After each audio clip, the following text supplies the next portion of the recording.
Assalamualaikum warahmatullahi wabarakatuh. Alhamdulillah alladzi khalaqal mauta wal hayata liyabluwakum ayyukum ahsanu amala. Asyhadu an la ilaha illallah wahdahu la syarikalah wa asyhadu anna Muhammadan abduhu wa rasuluh. Kaum muslimin yang dirahmati Allah, mari sama-sama kita bersyukur kepada Allah Subhanahu wa Ta'ala. Allah telah mengatur hidup dan kehidupan kita di alam ini. Begitu banyak Allah memberikan nikmat dan karunia-Nya kepada kita. Jikalau kita ingin mencoba menghitung semua nikmat yang Allah berikan, niscaya kita tidak akan mampu menghitungnya. Oleh sebab itu, suatu kewajaran dan suatu kepantasan kalau kita senantiasa mensyukuri nikmat yang Allah berikan kepada kita. Kepada Rasulullah kita bersalawat, Allahumma sholli ala Muhammad wa ala ali Muhammad. Kaum muslimin rahimakumullah, judul santapan rohani Ramadan pada kesempatan ini, amalan-amalan yang dapat mengantarkan seseorang husnul khatimah. Kita sebagai manusia hidup di alam ini tentu tidak akan ada yang kekal, tidak ada yang abadi. Suatu ketika, suatu saat, pada waktunya datang, kita akan dipanggil oleh Allah Subhanahu wa Ta'ala. Maka tentu setiap orang, siapapun dia, ketika menghadapi saat-saat terakhir menghadap Allah Subhanahu wa Ta'ala, dia ingin berharap untuk husnul khatimah. Tetapi ungkapan perkataan husnul khatimah itu adalah sangat ringan, sangat mudah diucapkan. Dalam kenyataannya, ketika kita menyaksikan orang-orang yang dipanggil Allah di saat-saat terakhir, tentu tidak semudah apa yang kita ucapkan. Maka di antara amalan-amalan yang insya Allah akan dapat mengantarkan seseorang ketika dia dipanggil oleh Allah Subhanahu wa Ta'ala saat sakaratul maut, insya Allah dia akan mampu mengucapkan kalimat la ilaha illallah. Tentu ada kiat, ada amalan yang harus kita lakukan. Di antara amalan-amalan yang bisa mengantarkan seseorang ke arah husnul khatimah, yang pertama adalah senantiasa menjaga sholat.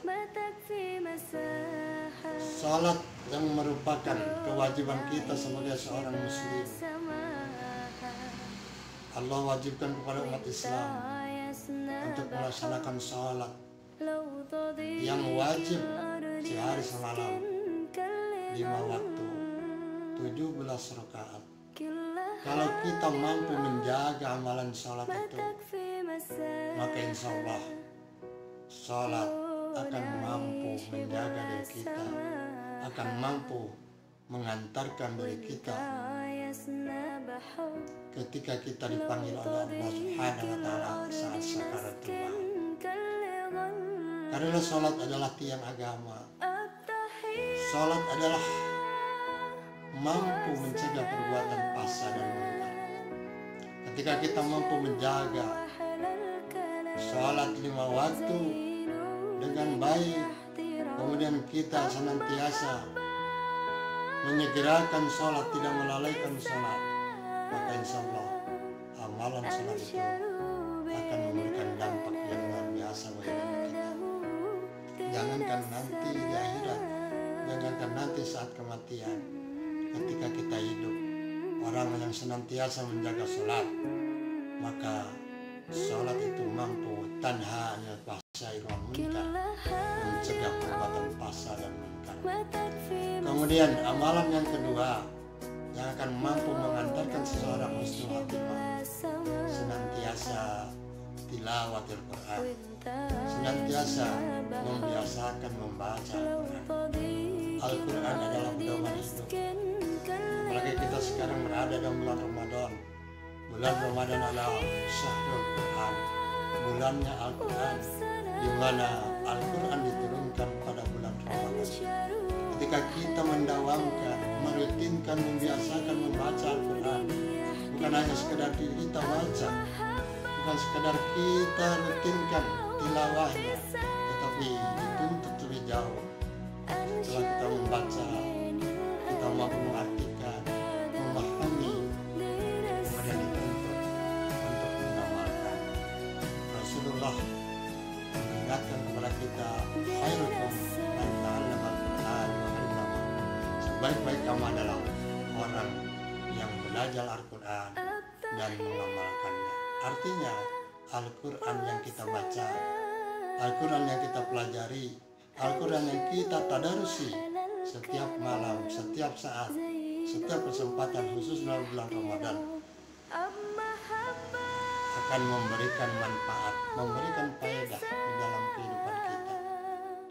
Bahkan orang-orang yang membaca Al-Quran, apalagi orang yang lancar membacanya, fasih bacaannya, orang yang baru belajar saja, sudah mendapat kebaikan.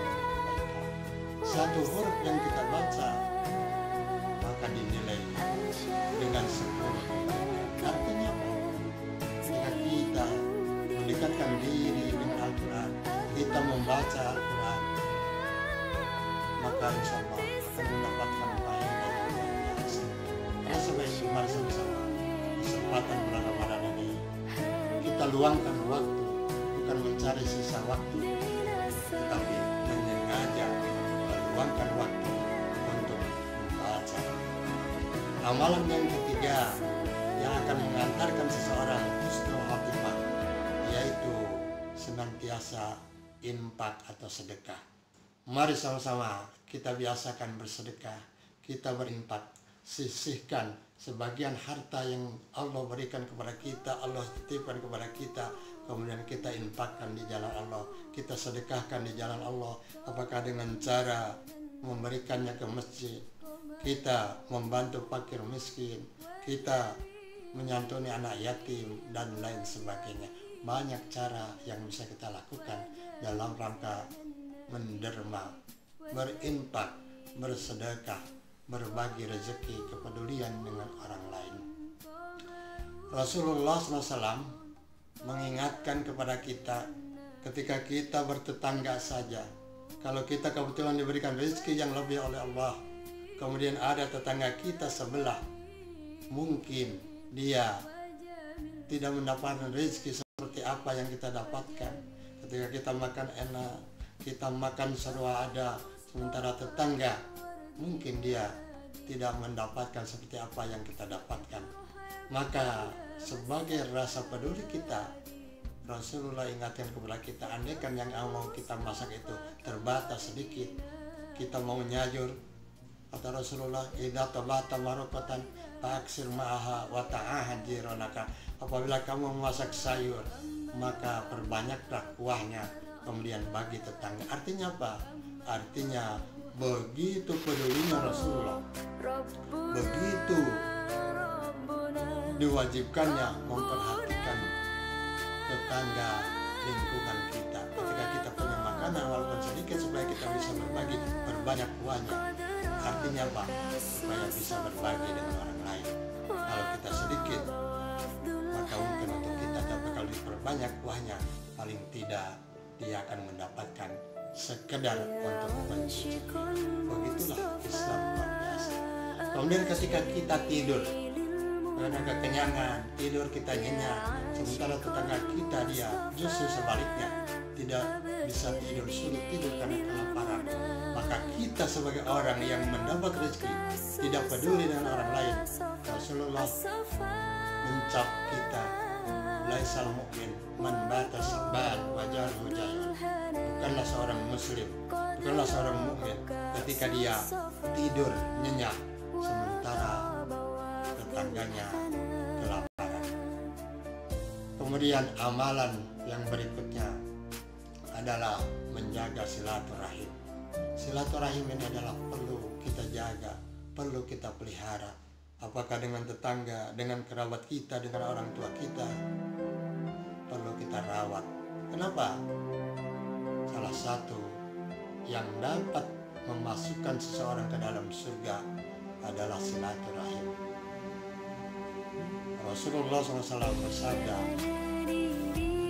"Man ahabba an yubsata lahu fi rizqihi wa an yunsa'alahu fi asarihi falyasir rahimahu." Siapa yang ingin diluaskan rezekinya dan dipanjangkan umurnya, maka bersilaturahmilah. Artinya ketika kita berhubungan dengan orang lain, menjalin silaturahim, maka terbangun komunikasi, terbangun hubungan yang baik. Maka dari hubungan yang baik inilah akan terjalin komunikasi, kemudian akan mendapatkan info-info, akan mendapatkan berita-berita, akan mendapatkan hal-hal yang baik. Ketika kita banyak teman, banyak saudara, banyak kawan, kemudian kita punya kesulitan, punya masalah, maka ketika kita sering menjalin komunikasi, sering menjaga silaturahim, maka itu adalah menjadi asbab, menjadi penyebab akan membuka jalan dari kesulitan kita. Tetapi kalau kita menyendiri, kita tidak mau bergaul dengan orang lain, tidak mau membuka komunikasi, tidak mau bersilaturahim, maka tentu kesulitan-kesulitan yang kita hadapi akan dirasakan oleh diri kita sendiri, sulit untuk membuka diri. Kenapa? Karena kita jarang bersilaturahim.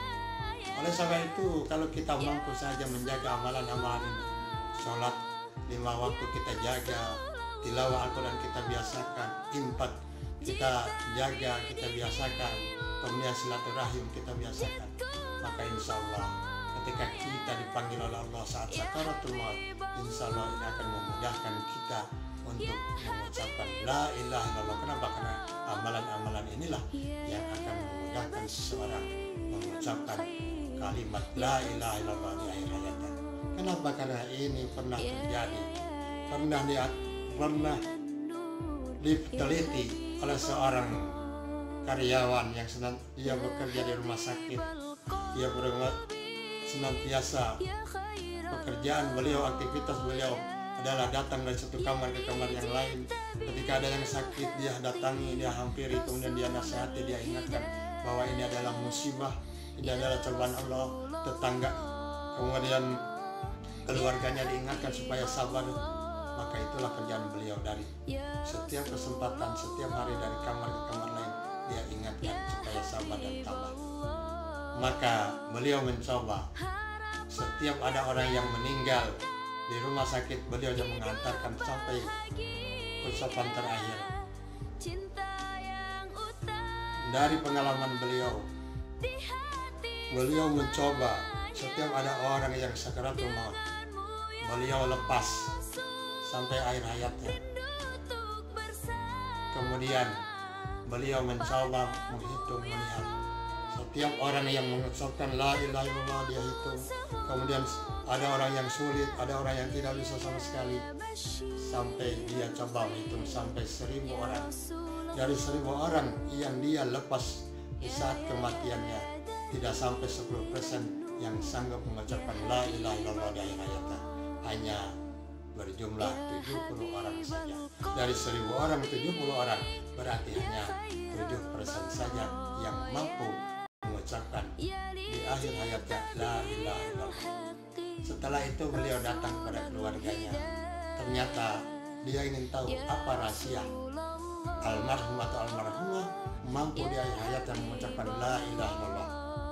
Ternyata keluarga pada umumnya menjawab bahwa almarhum atau almarhumah semasa hidupnya dia senantiasa menjaga sholat, senantiasa dia tilawah Al-Quran, kemudian dia membiasakan infak, sedekah, walaupun sedikit dia dawamkan, dia biasakan, kemudian dia senantiasa menjaga silaturahim.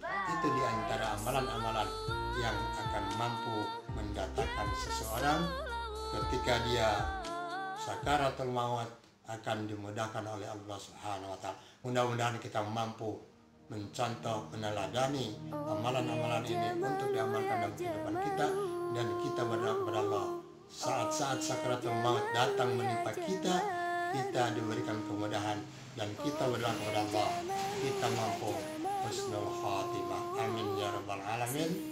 Inilah yang dapat saya sampaikan, kurang lebih mohon maaf. Billahi taufiq wal hidayah. Assalamualaikum warahmatullahi wabarakatuh.